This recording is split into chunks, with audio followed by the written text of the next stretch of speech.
ਧੰਨ ਸ਼੍ਰੀ ਗੁਰੂ ਅਰਜਨ ਸਾਹਿਬ ਪਾਤਸ਼ਾਹ जी ਦੇ ਪਾਵਨ ਬਚਨ ਹਨ। ਕਿਰਤ ਕਰਮ ਕੇ ਵਿਛੋੜੇ ਕਰ ਕਿਰਪਾ ਮੇਲੋ ਰਾਮ। ਅਸੀਂ ਆਪਣੇ ਕਰਮਾਂ ਕਰਕੇ ਅਕਾਲ ਪੁਰਖ ਪਰਮਾਤਮਾ ਤੋਂ ਵਿਛੜੇ ਹੋਏ ਹਾਂ। ਅਸੀਂ ਅਕਾਲ ਪੁਰਖ ਪਰਮਾਤਮਾ ਨੂੰ ਭੁਲਾ ਦਿੱਤਾ ਹੈ, ਵਿਸਾਰ ਦਿੱਤਾ ਹੈ। ਤੇ ਜੇਕਰ ਜੀਵਨ ਦੇ ਵਿੱਚੋਂ ਅਕਾਲ ਪੁਰਖ ਪਰਮਾਤਮਾ ਭੁੱਲ ਜਾਏ ਤਾਂ ਪਾਤਸ਼ਾਹ ਜੀ ਨੇ ਆਖਿਆ ਹਰ ਬਿਸਰਤ ਸਦਾ ਖੁਆਰੀ, ਫਿਰ ਜੀਵਨ ਖੁਆਰ ਹੁੰਦਾ ਹੈ। ਜੇਕਰ ਅਸੀਂ ਅਕਾਲ ਪੁਰਖ ਪਰਮਾਤਮਾ ਦੀ ਯਾਦ ਨੂੰ ਆਪਣੇ ਹਿਰਦੇ ਦੇ ਅੰਦਰ ਵਸਾ ਲਈਏ, ਜੇਕਰ ਅਸੀਂ ਆਪਣੇ ਕਰਮ ਚੰਗੇ ਕਰ ਲਈਏ ਤਾਂ ਇਹ ਵਿਛੋੜਾ ਦੂਰ ਵੀ ਹੋ ਸਕਦਾ ਹੈ। ਜਦੋਂ ਮਨੁੱਖ ਦਾ ਜਨਮ ਹੁੰਦਾ ਹੈ ਕੋਈ ਨਾ ਕੋਈ ਕਰਮ ਇਸ ਦੇ ਜੀਵਨ ਦੇ ਅੰਦਰ ਜ਼ਰੂਰ ਜੁੜਦਾ ਹੈ। ਚਾਹੇ ਮਨੁੱਖ ਹੱਥ ਪੈਰ ਹਿਲਾ ਰਿਹਾ ਹੈ, ਇਹ ਵੀ ਉਹ ਕਰਮ ਕਰ ਰਿਹਾ ਹੈ। ਚਾਹੇ ਉਹ ਜ਼ੁਬਾਨ ਤੋਂ ਬੋਲ ਰਿਹਾ ਹੈ, ਇਹ ਵੀ ਉਹ ਕਰਮ ਕਰ ਰਿਹਾ ਹੈ। ਰਿਸ਼ਤੇਦਾਰਾਂ ਦੇ ਵਿੱਚ ਉੱਠਦਾ ਬੈਠਦਾ ਹੈ, ਕਾਰ ਵਿਹਾਰ ਕਰਦਾ ਹੈ, ਇਹ ਵੀ ਉਹ ਕਰਮ ਹੀ ਕਰ ਰਿਹਾ ਹੈ ਨਾ। ਮਨੁੱਖ ਦੇ ਜਨਮ ਦਾ ਅਤੇ ਕਰਮ ਦਾ ਆਪਸ ਦੇ ਵਿੱਚ ਸੰਬੰਧ ਹੈ। ਕਰਮ ਦਾ ਸੰਬੰਧ ਫਿਰ ਫਲ ਦੇ ਨਾਲ ਹੈ। ਜਿਵੇਂ ਦਾ ਮਨੁੱਖ ਕਰਮ ਕਰਦਾ ਹੈ ਉਹੋ ਜਿਹਾ ਫਲ ਪ੍ਰਾਪਤ ਕਰ ਲੈਂਦਾ ਹੈ। ਖੇਤ ਸਰੀਰ ਜੋ ਬੀਜੀਐ ਸੋ ਅੰਤ ਖਲੋਆ ਆਏ। ਜਿਵੇਂ ਦਾ ਬੀਜਦਾ ਹੈ ਉਹੋ ਜਿਹਾ ਪ੍ਰਾਪਤ ਹੋ ਜਾਂਦਾ ਹੈ। ਬੇਸ਼ੱਕ ਅਸੀਂ ਧਰਮ ਦੀ ਦੁਨੀਆ ਦੇ ਅੰਦਰ ਝਾਤ ਮਾਰ ਕੇ ਵੇਖ ਲਈਏ, ਧਰਮ ਦੀ ਦੁਨੀਆ ਦੇ ਅੰਦਰ ਵੀ ਕਰਮ ਹੈਗੇ ਨੇ। ਧਰਮ ਦੀ ਦੁਨੀਆ ਦੇ ਅੰਦਰ ਵੀ ਜਿਵੇਂ ਦਾ ਮਨੁੱਖ ਕੰਮ ਕਰਦਾ ਹੈ, ਕਰਮ ਕਰਦਾ ਹੈ, ਉਹੋ ਜਿਹਾ ਫਲ ਪ੍ਰਾਪਤ ਕਰ ਲੈਂਦਾ ਹੈ। ਆਪਾਂ ਦੋ ਕੁ ਫਲਾਂ ਬਾਰੇ ਸਮਝ ਲਈਏ। ਇੱਕ ਫਲ ਉਹ ਨੇ ਜਿਨ੍ਹਾਂ ਦਾ ਕੋਈ ਮੁੱਲ ਹੀ ਨਹੀਂ, ਜਿਨ੍ਹਾਂ ਦਾ ਕੋਈ ਮੁੱਲ ਨਹੀਂ ਹੈ, ਜਿਹੜੇ ਬਾਜ਼ਾਰਾਂ ਦੇ ਵਿੱਚ ਬਹੁਤ ਘੱਟ ਵਿਕਣ ਦੇ ਲਈ ਆਉਂਦੇ ਨੇ। ਜੇਕਰ ਆ ਵੀ ਜਾਣ ਤਾਂ ਉਹਨਾਂ ਦਾ ਬਹੁਤਾ ਮੁੱਲ ਨਹੀਂ ਪੈਂਦਾ। ਜਿਹੜੇ ਦਰਖਤਾਂ ਨੂੰ ਲੱਗਦੇ ਤਾਂ ਨੇ ਪਰ ਗਲ ਸੜ ਜਾਂਦੇ ਨੇ, ਜਿਨ੍ਹਾਂ ਨੂੰ ਕੋਈ ਖਾਣ ਲਈ ਤਿਆਰ ਨਹੀਂ, ਉਹਨਾਂ ਨੂੰ ਕੋਈ ਖਰੀਦਣ ਲਈ ਤਿਆਰ ਨਹੀਂ। ਇੱਕ ਉਹ ਫਲ ਨੇ ਜਿਨ੍ਹਾਂ ਦਾ ਕੋਈ ਮੁੱਲ ਹੀ ਨਹੀਂ ਹੈ, ਜੇਕਰ ਹੈ ਤਾਂ ਥੋੜ੍ਹਾ ਬਹੁਤ ਹੈ।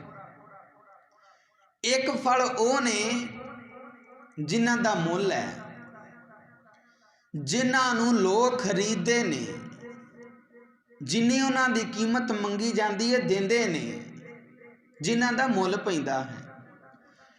ਧਰਮ ਦੀ ਦੁਨੀਆ ਦੇ ਅੰਦਰ ਵੀ ਮਨੁੱਖ ਨੇ ਆਪਣੇ ਜੀਵਨ ਦੇ ਅੰਦਰ ਉਹ ਕਰਮ ਜੋੜ ਲਏ ਜਿਨ੍ਹਾਂ ਦਾ ਕੋਈ ਮੁੱਲ ਨਹੀਂ, ਜਿਨ੍ਹਾਂ ਦਾ ਕੋਈ ਮੁੱਲ ਨਹੀਂ ਹੈ।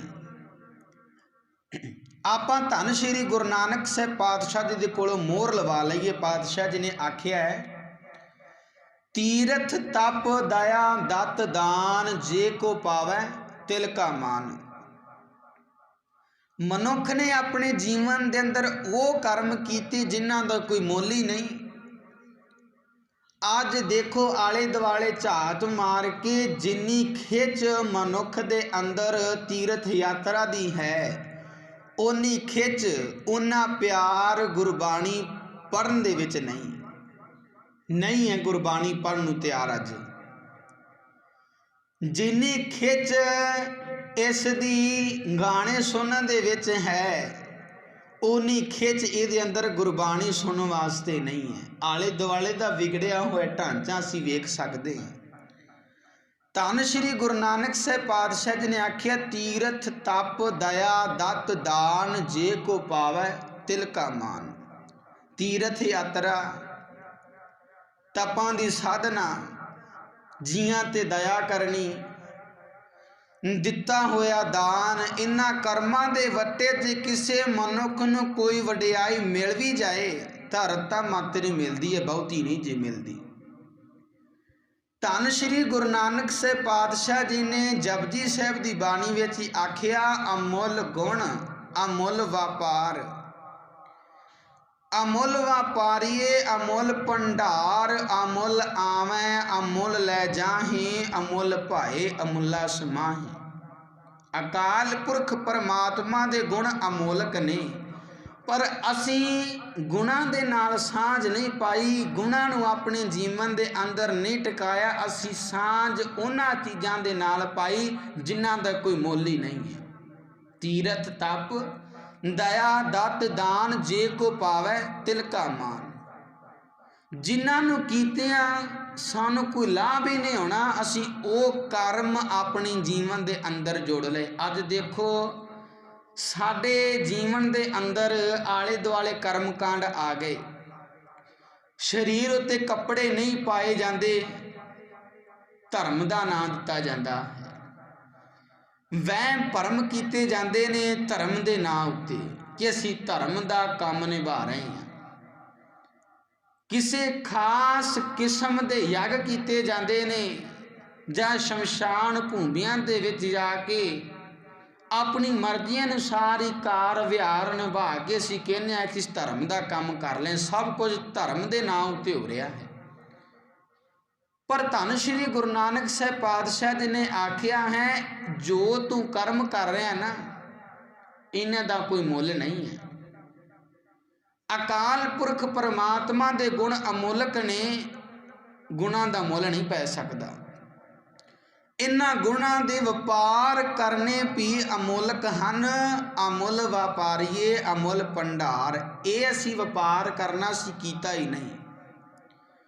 ਅਮੁੱਲ ਵਪਾਰੀਏ ਅਮੁੱਲ ਭੰਡਾਰ, ਉਹਨਾਂ ਮਨੁੱਖਾਂ ਦਾ ਵੀ ਮੁੱਲ ਨਹੀਂ ਪੈ ਸਕਦਾ ਜੋ ਅਕਾਲ ਪੁਰਖ ਦੇ ਗੁਣਾਂ ਦੇ ਵਪਾਰ ਕਰਦੇ ਨੇ। ਗੁਣਾਂ ਦੇ ਖਜ਼ਾਨੇ ਵੀ ਅਮੋਲਕ ਹਨ। ਵਪਾਰ ਤਾਂ ਅਸੀਂ ਇਸ ਚੀਜ਼ ਦਾ ਕਰਨਾ ਸੀ ਨਾ, ਪਰ ਕੀਤਾ ਨਹੀਂ। ਅਸੀਂ ਰੋਜ਼ਾਨਾ ਗੁਰੂ ਅਰਜਨ ਸਾਹਿਬ ਪਾਤਸ਼ਾਹ ਜੀ ਦੇ ਪਾਵਨ ਬਚਨ ਪੜ੍ਹਦੇ ਹਾਂ, ਜਾ ਕੋ ਆਏ ਸੋਈ ਬਿਹਾਜੋ ਹਰ ਗੁਰ ਤੇ ਮਨੈ ਬਸੇਰਾ। ਪਾਤਸ਼ਾਹ ਜੀ ਨੇ ਵਾਰ-ਵਾਰ ਸਾਨੂੰ ਆਵਾਜ਼ ਮਾਰ ਕੇ ਆਖਿਆ, ਗੁਣ ਗੋਬਿੰਦ ਗਾਇਓ ਨਹੀਂ ਜਨਮ ਅਕਾਰਥ ਕੀਨ। ਤੂੰ ਗੋਬਿੰਦ ਦੇ ਗੁਣ ਨਹੀਂ ਗਾ ਰਿਹਾ, ਤੂੰ ਕਰਮ ਚੰਗੇ ਨਹੀਂ ਕਰ ਰਿਹਾ, ਤੇਰਾ ਜਨਮ ਵਿਅਰਥ ਜਾ ਰਿਹਾ ਹੈ। ਪਾਤਸ਼ਾਹ ਜੀ ਨੇ ਸਾਨੂੰ ਆਵਾਜ਼ ਮਾਰ ਕੇ ਆਖਿਆ, ਜਾ ਕੋ ਆਏ ਸੋਈ ਬਿਹਾਜੋ। ਜਿਸ ਕੰਮ ਵਾਸਤੇ ਇੱਥੇ ਆਇਓ, ਤੁਹਾਡਾ ਜੀਵਨ ਬੜਾ ਕੀਮਤੀ ਹੈ, ਉਸ ਦਾ ਵਣਜ ਕਰੋ ਜੋ ਕਰਨ ਆਇਓ। ਵਾਰ-ਵਾਰ ਪਾਤਸ਼ਾਹ ਜੀ ਨੇ ਸਾਨੂੰ ਗੁਰਬਾਣੀ ਦੇ ਅੰਦਰ ਆਵਾਜ਼ ਮਾਰ ਕੇ ਆਖਿਆ, ਭਾਈ ਰੇ ਰਾਮ ਕਹੋ ਚਿਤ ਲਾਏ, ਹਰ ਜਸ ਵਖਰ ਲੈ ਚੱਲੋ ਸ਼ਾਹ ਦੇਖਿਆ ਪਤੀ ਆਏ। ਚਿੱਤ ਲਾ ਕੇ ਪ੍ਰੇਮ ਨਾਲ ਪਰਮਾਤਮਾ ਦਾ ਨਾਮ ਜਪੋ, ਪਰ ਅਸੀਂ ਜਪਿਆ ਨਹੀਂ, ਅਸੀਂ ਉਹ ਕਰਮ ਕੀਤੇ ਜਿਨ੍ਹਾਂ ਦਾ ਕੋਈ ਮੁੱਲ ਹੀ ਨਹੀਂ ਹੈ, ਜਿਨ੍ਹਾਂ ਦਾ ਕੋਈ ਮੁੱਲ ਨਹੀਂ। ਅਸੀਂ ਉਹ ਕੰਮ ਕਰਨੇ ਸ਼ੁਰੂ ਕਰ ਦਿੱਤੇ। ਫਿਰ ਜਿਨ੍ਹਾਂ ਕੰਮਾਂ ਦਾ ਕੋਈ ਮੁੱਲ ਹੀ ਨਹੀਂ ਹੈ, ਉਹ ਕੀਤਿਆਂ ਸਾਡਾ ਪਾਰ ਉਤਾਰਾ ਥੋੜ੍ਹੀ ਹੋ ਸਕਦਾ। ਪਾਰ ਉਤਾਰਾ ਤਾਂ ਸਾਡਾ ਉਦੋਂ ਹੋਵੇਗਾ ਨਾ ਜਦੋਂ ਅਸੀਂ ਨਾਮ ਦਾ ਵਪਾਰ ਕਰਾਂਗੇ। ਜੋ ਕੰਮ ਕਰਨ ਦੇ ਲਈ ਅਸੀਂ ਸੰਸਾਰ ਦੇ ਅੰਦਰ ਆਏ ਹਾਂ, ਸਾਡਾ ਜਨਮ ਹੋਇਆ ਹੈ, ਜੇਕਰ ਉਹ ਕਰਦੇ ਹਾਂ ਤਾਂ ਸਾਡਾ ਪਾਰ ਉਤਾਰਾ ਹੋਵੇਗਾ। ਗੁਰੂ ਅਰਜਨ ਸਾਹਿਬ ਪਾਤਸ਼ਾਹ ਜੀ ਨੇ ਆਖਿਆ, ਦਿਨ ਰਾਤੀ ਆਰਾਧੋ ਪਿਆਰੋ ਨਿਮਖ ਨਾ ਕੀਜੈ ਢੀਲਾ। ਪਿਆਰੇ ਹਰੀ ਨੂੰ ਦਿਨ ਰਾਤ ਹਰ ਵੇਲੇ ਸਿਮਰਦੇ ਰਿਹਾ ਕਰੋ। ਅੱਖ ਤੇ ਝਮਕਣ ਜਿਤਨੇ ਸਮੇਂ ਲਈ ਵੀ ਢਿੱਲ ਨਹੀਂ ਕਰਨੀ ਚਾਹੀਦੀ। ਉਸ ਪਰਮਾਤਮਾ ਦਾ ਨਾਮ ਹਮੇਸ਼ਾ ਸਿਮਰਨਾ ਚਾਹੀਦਾ ਹੈ। ਜੇਕਰ ਸਾਡੇ ਜੀਵਨ ਦੇ ਅੰਦਰ ਅਕਾਲ ਪੁਰਖ ਪਰਮਾਤਮਾ ਦੀ ਯਾਦ ਨਹੀਂ, ਅਸੀਂ ਕੰਮ ਹੀ ਉਹ ਕੀਤੇ ਜਿਨ੍ਹਾਂ ਦਾ ਕੋਈ ਮੁੱਲ ਨਹੀਂ, ਤਾਂ ਭਗਤ ਫਰੀਦ ਜੀ ਦੇ ਕੋਲ ਕਦੀ ਬੈਠੀ ਅਸੀਂ, ਭਗਤ ਫਰੀਦ ਜੀ ਨੇ ਆਖਿਆ, ਕਹਿੰਦੇ ਜੇਕਰ ਕਰਮ ਚੰਗੇ ਹੀ ਨਹੀਂ ਨਾ, ਤਾਂ ਇੱਥੇ ਸਾਰੀਆਂ ਲਾਸ਼ਾਂ ਹੀ ਨੇ। ਇੱਕ ਤਾਂ ਹੈ ਸਰੀਰ ਦਾ ਟੁਰੇ ਫਿਰਨਾ, ਸਰੀਰ ਦਾ ਮਰ ਜਾਣਾ ਅਸੀਂ ਲਾਸ਼ ਕਹਿੰਦੇ ਹਾਂ, ਪਰ ਇੱਕ ਸਾਡੇ ਅੰਦਰ ਅਧਿਆਤਮਿਕ ਜੀਵਨ ਵੀ ਹੈ ਜੋ ਗੁਰਬਾਣੀ ਪੜ੍ਹ ਕੇ ਜਿਉਂਦਾ ਰਹਿ ਸਕਦਾ ਹੈ। ਉਹ ਸਾਡੇ ਅੰਦਰ ਪੈਦਾ ਉਦੋਂ ਹੋਣਾ ਹੈ ਅਧਿਆਤਮਿਕ ਜੀਵਨ, ਜਦੋਂ ਅਸੀਂ ਸੱਚ ਦਾ ਵਪਾਰ ਕਰਾਂਗੇ। ਭਗਤ ਫਰੀਦ ਜੀ ਨੂੰ ਅਸੀਂ ਆਖੀ, ਅਸੀਂ ਤਾਂ ਜਿਉਂਦੇ ਹਾਂ, ਲਾਸ਼ਾਂ ਥੋੜ੍ਹਾ ਹਾਂ। ਭਗਤ ਫਰੀਦ ਜੀ ਨੇ ਆਖਿਆ, ਫਰੀਦਾ ਪਿਛਲ ਰਾਤ ਨਾ ਜਾਗਿਓ ਜੀਵੰਦੜੋ ਮੋਇਓ, ਜੇ ਤੈਂ ਰੱਬ ਵਿਸਾਰਿਆ ਤਾਂ ਰੱਬ ਨਾ ਵਿਸਰਿਓ। ਹੇ ਫਰੀਦ, ਜੇ ਤੂੰ ਅੰਮ੍ਰਿਤ ਵੇਲੇ ਨਹੀਂ ਜਾਗਿਆ एकूजा जीवन ही जिउंदा रहा तो तू मरिया होया जिउंदा नहीं। तो अज आले दुआले झात मार के वेखो किन्ने को लोग ने जिहड़े अमृत वेले की संभाल करते हैं, जिहड़ा अमृत वेला खुंझाते हैं। आपां कल भी गल कीती सी, इतिहास दे विचों दो घटना आप जियां दे नाल साझीआं कीतियां सन कि जिन्हां ने अपने शरीर के उत्ते अनेकां तसीहे सहार लए पर नित्य नहीं सी खुंझाया। सोदर बाणी दे विचों आपां रोजाना पढ़ते हाँ, सो क्यों विसरै मेरी माए। सवाल किया कि वह अकाल पुरख परमात्मा क्यों जीवन दे विचों विसर जाए, सो क्यों विसरै मेरी माए। वो किहो जिहा है, आखां जीवा विसरै मर जाऊं।